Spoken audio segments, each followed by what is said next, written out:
3월 첫날은 아니지만 어제 3일절이었고요. 3월 첫 주입니다. 새봄에 믿음으로 승리합시다. 우리 한번 축복하시면서 또 다짐해 보십시다. 시작.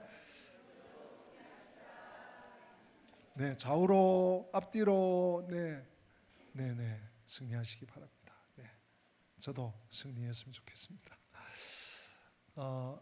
우리가 이제 갈라디아서 1장 제일 끝부분에 이제 바울이 다마스커스에서 예수님을 만나고 빛 가운데 예수님을 만나고 3년 반 동안 아라비아에서 광야에서 선교 사역을 정말 피를 토하는 심정으로 하다가 예루살렘을 방문했죠. 고향으로 돌아왔죠. 1차 예루살렘 방문이었습니다. 또 지난 주일날 갈라디아서 2장 1절에서 10절까지 이제 14년, 무려 14년. 여러분 선교사님들도요 7년 사역이 너무 길어서 6년 사역이 너무 길어서 3년 하고 안식년 한 5개월 6개월 하고 또 3년 하고 요즘 이렇게 해요. 근데 바울 사도는 정말 성령의 능력에 붙들려서 14년 동안 무려 선교하고 그 다음에 예루살렘을 방문했습니다. 그게 바울의 2차 예루살렘 방문. 그리고 이제 오늘은 또 어떤 이벤트가 있는가 하면 어떤 특별한 일이 있는가 하면 초대 예루살렘 교회의 영적 리더십 지도자인 이 게바로 나오는데 베드로죠. 베드로가 선교지를 직접 몸소 방문합니다. 안디옥 선교지, 안디옥 교회. 근데 이제 선교지 방문까지는 좋았는데 이 베드로가요 유대인입니다. 유대인 중에 유대인입니다. 근데 여러분 유대인들은요 어떤 전통이 있는가 하면 이방인과는 상종하지 않는다. 그것이 그냥 아예 철통 같은 법칙입니다. 그게 뭐하고 문제가 있는가 하면 정결법하고 연관이 있어요. 율법이죠.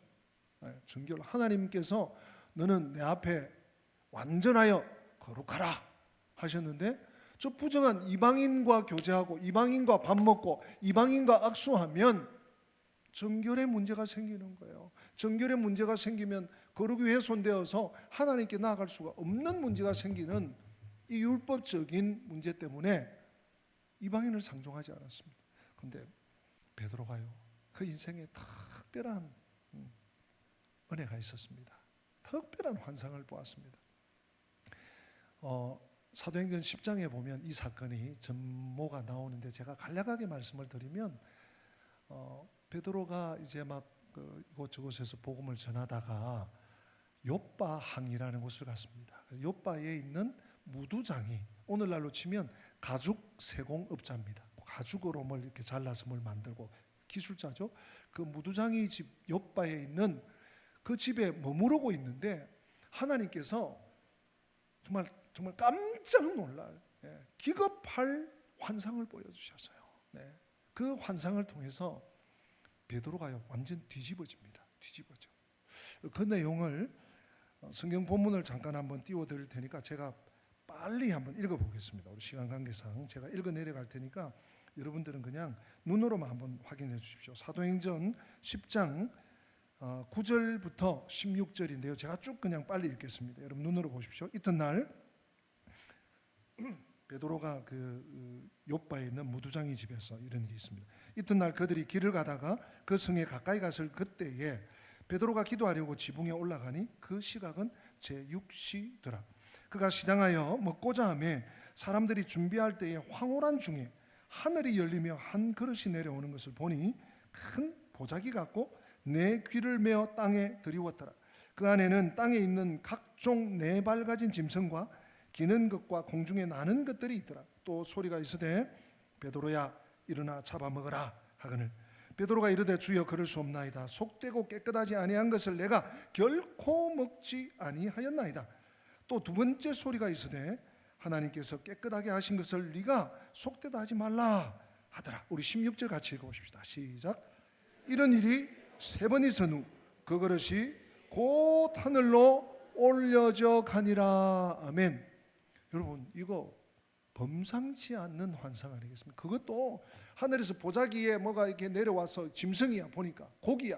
쭉 내려왔다가 또 올라가, 또 내려와, 또 올라가. 3번이나 내려왔다가 올라가. 베드로가 뭐라고 하는 게, 하나님, 이 부정한 거 저 어릴 때부터 안 먹습니다. 먹지도 않고 냄새도 안 맡아요. 하나님께서, 야, 내가 거룩하다는데 네가 부정하다 그래? 먹어. 그런데 이제 이게 보자기가 올라가 버렸어. 그러고 있는데 누가, 자기 집도 아닌데 요바에 있는, 요바가 오늘날 그 이스라엘 수도인 텔아비브 아닙니까? 거기에 누가 찾아온 거예요. 누군가 하면 저 가이사랴에서 전령이 왔습니다. 가이사랴의 백부장 코넬료가 베드로 사도님을 좀 청해오라.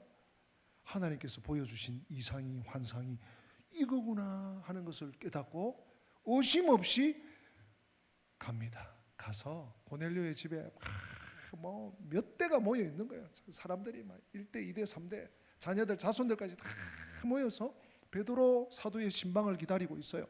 그리고 베드로가 와서 복음을 다 전파하니까 온 식구들이 회개하고 믿고 성령을 받는 거예요. 놀라운 하나님의 역사가 일어났습니다. 하나님의 영광이 나타났습니다. 이 광경을 보고 베드로가요, 초결단을 합니다. 우리 그 베드로가 어떻게 결단과 선포를 하는지 한번 같이 읽어보십시다. 사도행전 10장 34절 35절 우리 같이 큰 소리로 한번 읽어보십니다. 시작. 베드로가 사람의 외모를 보지 아니하시고 각 나라 중 하나님을 경외하며 의를 행하는 사람은 다 받으시는 줄 깨달았도다. 아멘. 이건요 거의 뭐 폭탄 선언이나 마찬가지입니다. 유대인 중에 유대인인, 사도 중에 사도인, 초대 예루살렘 유대인 크리스찬들의 공동체의 수장인 베드로가 앞으로 이방인 유대인 가릴 것 없어. 그 말이잖아요. 지금 10절이 각 나라 중 민족과 열방과 족속과 종족이 아니에요. 각 나라 중 하나님 경외하며 의를 행하는 사람은 하나님이 다 받으시는구나. 하나님의 역사하심을 보고 깨닫고 베드로가 증거를 했습니다. 놀라운 선언이죠. 이 이방인의 구원에 하나님의 놀라운 승리를 경험하고 그 후에 베드로는요 이방인들과의 교제를 끊김 없이 잘했습니다. 근데 오늘 사건이 하나 발생한 것입니다. 아니 안디옥 교회, 안디옥에 가서 안디옥 교회를 갔을 거 아닙니까? 교회를 갔으니까 날마다 모이기를 힘쓰고 떡을 떼고 교제하니까 이방인, 여러분 안디옥은 유대인들 지역이 아니에요. 이방인이에요. 오늘날 터키 지역. 그 안디옥에 가서 교회에 들어가서 그들과 함께 식사를 잘 했습니다. 식사를 하는데 누군가가 지금 온 거예요. 누가 왔냐 했더니 야고보 선생이 보낸 사람들이 온 거예요. 그래서 이 베드로가 가만히 있으면 되는데 벌떡 일어나가지고 딴 방에 가버린 거야. 아니면 마당으로 나가버린 거야. 뭐죠? 아닌 채 나는 이방인들하고 안 먹어서, 이런 신호를 보낸 거예요. 그랬더니 그 옆에 있던 다른 유대인들도 그거, 아니 베드로 사도가 그랬네? 또 그런, 또 심지어 바울의 최애 동역자, 최애 동역자인 바나바까지 외식에 동참을 해요. 여러분 그냥 뭐 그럴 수도 있지 이렇게 들으실 수도 있지만 이건요 심각한 문제였어요. 사도 바울은 이 안디옥에서 베드로가 행한 이 행동을 바라보면서 두 가지 문제를 오늘 본문 속에 지적하고 있습니다. 두 가지 문제. 첫 번째는 베드로가 진리를 따라 바르게 행하지 않았다. 너가 유대인으로서 그리스도인으로서 진리를 모르는 것도 아니고 진리를 받았고 예수를 믿었고 하나님을 믿었고 한데 그 진리를 따라 행하지 않았다. 하나님께서 복음을 통해 베드로에게 깨닫게 해주신 이 진리를 바르게 행하지 않았으므로 바울이요, 베드로 사도님 잠깐 좀 나가봅시다. 저하고 잠깐 좀 만납시다. 이게 아니에요. 공개적으로 꾸짖어서 복음과 진리가 훼손된 것에 대해서 지적을 한 거예요. 왜 그랬을까요? 왜 그랬을까요? 이 베드로의 행위를 그냥 용납하면 왜곡되는 거예요. 진리가, 복음이, 생명이, 구원이 또 무시될 수 있는 이 위협을 느꼈기 때문에 바울이 공개적으로 꾸짖고, 뭐 혼냈다는 표현은 좀 그렇습니다. 혼냈다는 표현. 하여튼 꾸짖었어요. 둘째로 바울이 베드로의 행동에서 발견한 모습은 14절 뒤에 나옵니다. 여러분 우리 14절 읽고 조금 설명을 이어가겠습니다. 14절 시작. 그러므로 나는 그들이 복음의 진리를 따라 바르게 행하지 아니함을 보고 모든 자 앞에서 게바에게 이르되 내가 유대인으로서 이방인을 따르고 유대인답게 살지 아니하면서 어찌하여 억지로 이방인을 유대인답게 살게 하려느냐 하였노라. 아멘. 앞에 제가 언급했죠. 14절 앞에 복음의 진리를 따라 바르게 행하지 아니함으로 공개적으로 꾸짖었다. 또 억지로 이방인을 유대인답게 살도록 네가 너도 하지 않으면서 너도 제대로 하지 않으면서 그렇게 했다. 이 두 가지를 들어서 바울은 베드로를 공개적으로 꾸짖었어요. 사실 여러분 좀 그 체계적으로 말하면 물론 바울은 지난주일 우리가 본 것처럼 이방인에게 할례받지 않은 자들에게 복음을 전파하고 베드로는 할례받은 자 유대인들에게 복음을 전파하고 이렇게 역할이 분담되어 있긴 하지만 초대교회 아닙니까? 초대교회에서 베드로는요 거의 예수님 다음급이었어요. 베드로를 이제 막 믿어서 물론 한 17년여를 선교 현장에서 막 피땀 흘리면서 나아갔지만 근데 이 바울이 진리를 왜곡시키는 이런 부분을 보면서 베드로에게 한침 일침을 그것도 온 성도들이 백성들이 다 유대인들과 뭐 비유대인들 이방인들이 다 지켜보는 가운데 꾸짖은 거야. 여러분 좀 어떻습니까? 여기서 우리가 좀 그냥 흘려 지나가서는 안 될 것이 있습니다. 바울이 베드로의 허물을 왜 사랑으로 덮어주지 않았나? 그리고 왜 공개적으로 왜 책망했냐? 이 문제. 우리가 아는 대로 교회는 사랑이 제일 중요하잖아요. 사랑이 제일 중요하다고 외치고 또 가르치고 기도하지 않습니까? 그런 공동체가 사랑이 최우선인 공동체가 교회 공동체인데 또 10계명의 이 10가지 계명을 딱 두 가지로 축약하면 뭡니까?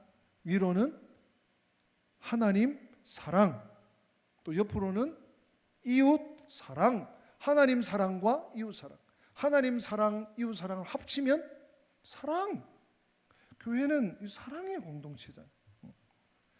교회는 사랑이 제일 핵심인 공동체입니다. 또 그것을 가르치는 공동체입니다. 그런데 바울은 베드로를 공개적으로 책망하고 있습니다.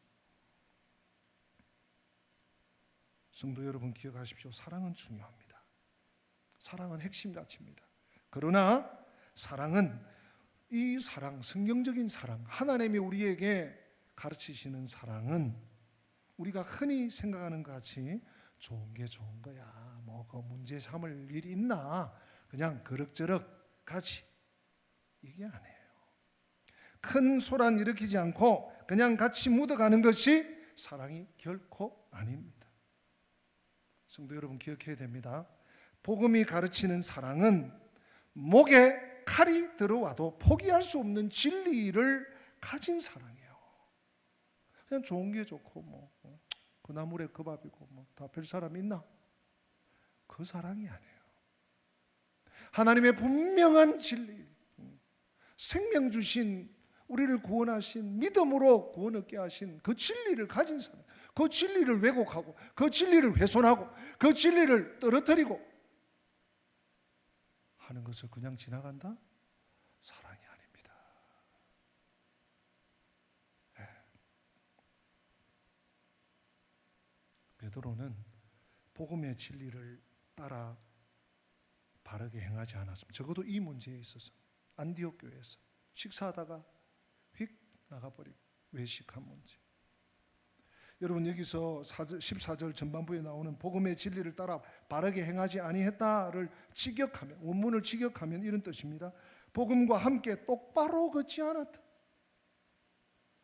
복음은 정도를 가게 하는데 삐뚤삐뚤 지그재그. 복음의 진리는 성도 여러분, 세상의 통념과는 철저히 상반됩니다. 철저히 상반됩니다. 그런데 우리는 세상에 살다 보니까 세상의 통념을 이미 많이 받아들였어요. 그래서 뭐가 잘못된지 안 잘못됐는지, 뭐가 묻었는지 안 묻었는지 잘 몰라요. 그래서 그리스도인들의 삶은 연속되는 재조정의 과정입니다. 이게 종교개혁자들이 선포한 핵심 가치 중에 하나입니다. 개혁교회는 계속해서 개혁되어야만 한다. 완전하지 않다는 것입니다. 부족하다는 것입니다. 심지어 베드로 사도마저도 부족함이 있었습니다. 연약함이 있었습니다. 단순한 실수라고 하기에는 너무나 어려운 문제가 있었습니다. 그래서 우리는 계속 재조정해야 됩니다. 여러분, 제가 또 얘기하고 앞으로도 또 얘기하겠지만 개혁가들의 그 개혁은 뭡니까? 성경으로 돌아가자. 성경이 무엇을 말씀하고 있나? 성경으로 돌아가라. 내 주관으로, 내 경험으로 내가 이때까지 해보니까 아니에요. 성경이 뭐라고 하고 그쪽으로 자꾸 돌아가야 해요. 모든 것을 복음의 진리에 맞추어서 나아가는 과정이 사실은 신앙생활이고 복음의 삶이고 하나님의 영광을 드러내는 삶입니다. 이것이 여러분 오직 믿음으로, 저를 따라서 한번 해주십시오. 오직 믿음으로, 오직 믿음으로, 한 번만 더, 오직 믿음으로. 베드로가 오직 믿음으로 못했어. 바울이. 베드로 한 사람으로 끝날 일이 아니에요. 베드로가 이렇게 함으로 말미암아 벌써 다른 유대인들이 영향을 받았고 심지어 바나바까지, 그러면 유대 공동체는 다 썩어 문드러지는 거예요. 그래서 질책을 하고 지적을 했습니다. 그 다음 오늘 우리가 한 가지 더 봐야 되는 말씀이 16절 말씀입니다. 여러분, 16절 말씀이 굉장히 길잖아요. 긴데도 우리 한 번만 더 읽어보십시오. 16절 시작. 사람이 의롭게 되는 것은 율법의 행위로 말미암음이 아니요 오직 예수를 믿음으로 말미암는 줄 알므로 우리도 그리스도 예수를 믿나니 이는 우리가 율법의 행위로서가 아니고 그리스도를 믿음으로써 의롭다함을 얻으려 함이라. 율법의 행위로서는 의롭다함을 얻을 육체가 없느니라. 이건 바울이 무엇을 강조하고 있습니까? 오직 믿음으로, 오직 믿음으로를 강조하기 위해서 율법으로는, 율법의 행위로는 을 3번이나 언급해요. 사실 율법의 행위가 중요한 것이 아니라 오직 믿음으로 이롭게 되는데, 오직 믿음으로 하나님과 합하게 되는데, 오직 믿음으로 하나님 앞에 나아갈 수 있는데 거기에 율법의 행위가 자꾸 개입하는 거예요. 마치 녹이 슬듯이. 녹이 슬면 뭐가 자꾸 망가져요. 부식돼요. 여러분, 이 갈라디아서 2장 16절은 오늘 설명하고 끝날 말씀이 아닙니다. 이 갈라디아서 2장 16절은요, 갈라디아서 전체에서 가장 중요한 구절이에요. 우리는 보통 갈라디아 2장 20절 내가 그리스도와 함께 십자가에 못 박혔는 그 말씀만 그 말씀이 아주 막 핵심으로 여기는데 사실은 그 말씀이 이 말씀 때문에 16절 말씀 때문에 빛을 발하는 거예요. 또한 성경에서 가장 핵심적인 구절 중에 한 구절이 이 16절 말씀입니다. 사람이 의롭게 되는 것은 율법의 행위로 말미암음이 아니요 오직 예수 그리스도를 믿음으로 말미암음이라. 사랑하는 성도 여러분, 사람은 하나님과 만나서 그분을 누릴 때까지 절대로 결단코 채워지지 않는 공간을 가지게 됩니다. 가지고 있습니다. 그리고 그 채워지지 않는 공간이 있는 한 사람은 무엇을 해도 행복할 수가 없어요. 무엇을 해도. 맛있는 걸 먹어볼까? 그러면 좀 행복하려나? 아주 너무 멋진 비경이 있는 곳에 여행을 해볼까? 너무 아름답고 멋있고 경탄이 나와. 근데 그걸로 끝이에요. 뭘 내가 어떤 목표를 두고 뭔가를 향해서 열심히 성취하면 그것으로 행복하다. 이제 나는 모든 것을 얻었어. 아니에요. 오히려 허무해져. 내가 이거 하려고 이렇게 밤잠 설치고 몇 년 동안 이 일을 했나? 하나님이 아니고는 결단코 채워지지 않는 한 공간이 있는데 그것이 성경이 말하는 의입니다. 의가 그냥 우리가 구원받기 위해서 하나님께로 예수 그리스도의 이신칭이 믿음으로 의로워진다. 하나 따내는 라이선스 그게 아니에요. 그게 아니라는 표현, 그게 다가 아닙니다. 세상의 보편적인 종교와 철학의 근간은 한마디로 말해서 사람이 자신의 행위와 능력으로 하나님 앞에 서려고 하는 노력입니다. 그래서 끊임없이 종교로 혹은 철학으로 혹은 지식으로 혹은 과학의 발달로 끊임없이 화살표를 쏘아요. 로켓을 쏘아요.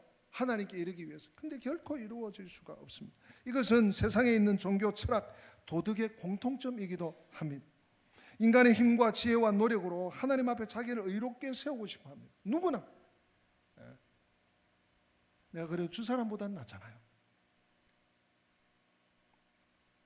이것은 인류 역사만큼 오래된 거짓말입니다. 거짓의 아비인 마귀가 오랫동안 사람들에게 해왔던 전형적인 거짓입니다. 여러분, 마귀가 사람에게 했던 첫 번째 거짓말이 뭔 줄 아시죠? 창세기 3장 5절 한번 보십시다. 창세기 3장 5절 같이 읽어봅니다. 시작. 너희가 그것을 먹는 날에는 같이 되어 선악을 알 줄 하나님이 아심이니라. 아멘. 누가 한 말입니까? 뱀. 정확하네. 뱀. 옛뱀, 사탄, 마귀, 귀신. 하와에게 막 꼬리를 흔들면서 왔어요. 하와야 먹어봐. 저 먹으면 눈이 밝아져. 하면서 한 말이, 너희가 그것을 먹는 날에는 너희 눈이 밝아져서 누구와 같이? 하나님과 같이 되어 선악을 알 줄 하나님이 아신다. 그래서 먹지 말라는 거야. 하나님 같이 될까 봐. 여러분, 여기서 우리의 이해가 약간 비뚤어집니다. 하나님과 같이, 그러니까 신성을 입는다 이런 뜻이 아니에요. 지금 여기서는요. 하나님 같이 된다라는 의미는 의로우신 하나님처럼 우리가 의로워질 수 있다. 사탄이, 마귀가, 뱀이 그렇게 꾀인 거예요. 너 먹어봐. 하나님처럼 의로워져. 뭡니까? 자격을 갖추고 조건을 구비하고 이런저런 열심히 하나님 마음에 들도록 무엇을 행하면 그분 앞에서 바르고 의로울 수 있다는 생각인 것이죠. 의로울 수 있다. 이것이 인류의 역사만큼 오래된 거짓말이고 전형적인 기만입니다. 얼마나 많은 사람들이 그런데 불행한 것은 이 사탄의 게임에 속고 또 속는지 모릅니다. 네가 열심히 하면, 네가 뭔가를 보여주면, 네가 뭔가를 이루면 그럴 수도 없고요. 그래도 안 됩니다. 그 얘기가 16절에 율법의 행위로는 율법의 행위로는 3번이나 바울이 이 긴 본문 속에 지적하고 있어요. 성도 여러분, 우리가 우리 스스로 자신이 생각하는 것보다 훨씬 악하다는 것 여러분 아십니까? 네. 자신의 바닥을 보신 적이 있습니까? 사람이 율법의 행위로 의롭다함을 얻을 수 있는 자가 없다는 것을 우리는 모릅니다. 몰라요. 그래서 은혜로 믿음으로 구원받았다 아무리 가르쳐도 그 내용을 좋아는 합니다. 뭘 값을 치른 것도 아니고 은혜로 그냥 예수 그리스도의 보혈로 믿음으로, 그것을 믿음으로 구원받다 좋기는 해. 그러나 그것이 가슴과 삶에 점여들지 않는 거예요. 왜냐하면 자신의 바닥을 본 적이 없기 때문입니다. 얼마나 자신이 부패하고 무익하고 악한 자인지를 정확히 보지 못하기 때문에 우리는 은혜로 믿음으로 구원받았다고 할 때 별 감흥이 없습니다. 그저 세상 종교들 중 하나를 선택하는 것처럼 내가 그냥 많은 종교 중에 교회를 택해서 왔어, 이렇게 생각하는 거죠. 자기 자신이 율법으로 의롭다 하심을 받을 수 없는 존재라는 것을 보는 사람은 이 땅 위에 별로 없습니다. 거의 없습니다. 그렇기에 하나님의 방법으로 값없이 은혜로 믿음으로 의롭다 하시는 길이 열렸다고 해도 마음으로 환영하고 기뻐하고 즐거워하고 주의 귀한 복음을 감격할 줄 모르는 거예요. 바닥을 못 보니까 복음의 감격도 못 보는 것입니다. 그렇기 때문에 무슨 문제가 생깁니까? 늘 사람을 외모로 보게 됩니다. 자신도 외모로 어필하고 남도 다른 사람도 외모로 보는 거예요. 치명적인 문제들이 자신을 바라보지 못하고, 그래서 사람은 시간이 가면 갈수록 좋아지는 것이 아니라 더 자기 중심적으로 사는 거예요. 손이 굽어지는 거예요. 마음이 굽어지는 거예요. 아무쪼록 우리 성도님들 한 분 한 분 저를 포함해서 이 말씀을 주님이 원하시는 방식대로 소화할 수 있기를 주님의 이름으로 축복합니다. 그냥 내가 아는, 내가 지금까지 알고 지금까지 내가 살아오고 하는 방식이 아니라 이 말씀을 받을 때 우리 영혼 속에서 많은 죄가 깨달아질 수 있기를 바랍니다. 우리가 생각하는 것보다 더 나쁘고 내가 내 자신을 스스로 보는 것보다 더 부패한 본성이 내 안에 있다는 것을 자각해야 됩니다.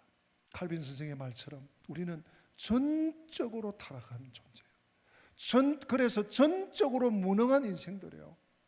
그런 내가 구원받는 거 마땅하고 당연하고 보혈의 은혜로 믿음으로 구원받았지 그럼 머리로 지식으로 배움으로 여기시면 안 돼요. 나는 정말 전적으로 타락했어요.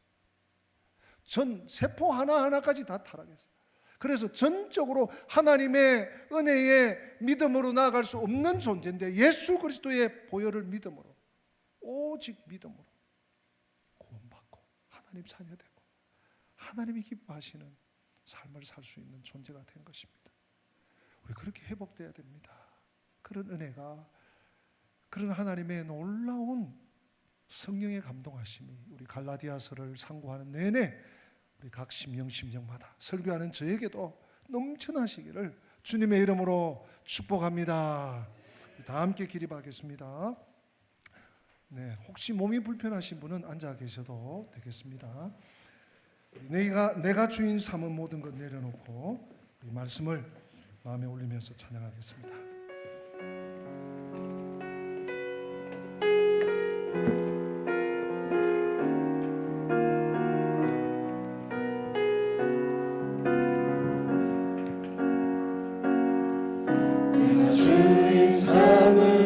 모든 것 내려놓고 내 주 대신 주 앞에 나가 내가 사랑했던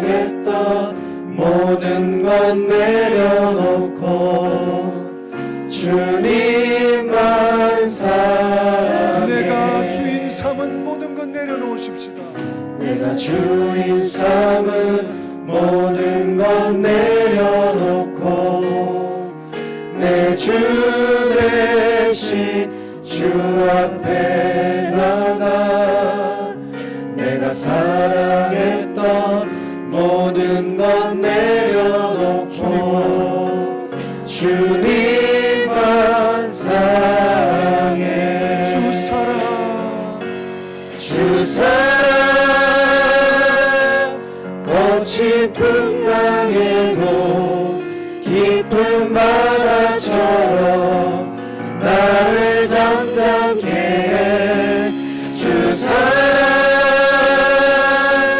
내 영혼의 반석 그 사랑 위에 서리. 주 사랑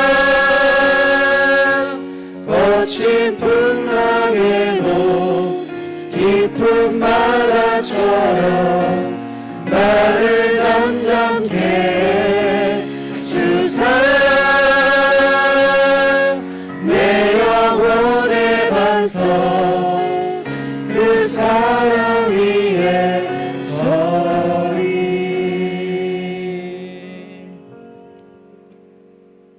사랑의 주 예수님, 저희들이 믿음으로 구원받는, 오직 은혜로 구원받는 이 사실을 마치 다 잘 알고 있는 것처럼 여기고 살아왔음을 고백합니다. 사실은 주님 말씀 앞에 서니 아무것도 모르고 내 자신도 모르고 내가 무슨 말을 하고 무슨 행동을 하는지도 모르고 여기까지 왔습니다. 그럼에도 불구하고 주께서 여겨주시고 주께서 불쌍히 여기사 보혈로 덮어주셔서 구원의 놀라운 은혜를 오직 믿음으로 얻게 하심을 감사합니다. 주님 안에 머물러 있게 하심을 감사합니다. 아무것도 내세울 것 없고 아무것도 주장할 것 없고 아무것도 자랑할 것 없음을 주님 말씀 앞에 솔직히 고백하고 내려놓습니다. 내가 가진 모든 것 주님께 내려놓고 주님 말씀 붙잡고 믿음으로 달려갈 길을 지금부터라도 새로운 마음으로 달려가게 하여 주시옵소서. 주 예수 그리스도의 은혜와 하나님 우리 아버지의 변함없는 사랑과 보혜사 성령님의 교통하심이 오직 믿음으로 구원받고 오직 믿음으로 살고 오직 믿음으로 그 나라에 가기까지 달려가기 원하는 성도들 머리 위에, 저들의 앞길 위에, 가정 위에, 우리 교회와 민족과 열방 교회 위에 지금부터 영원토록 함께 계실지어다. 아멘.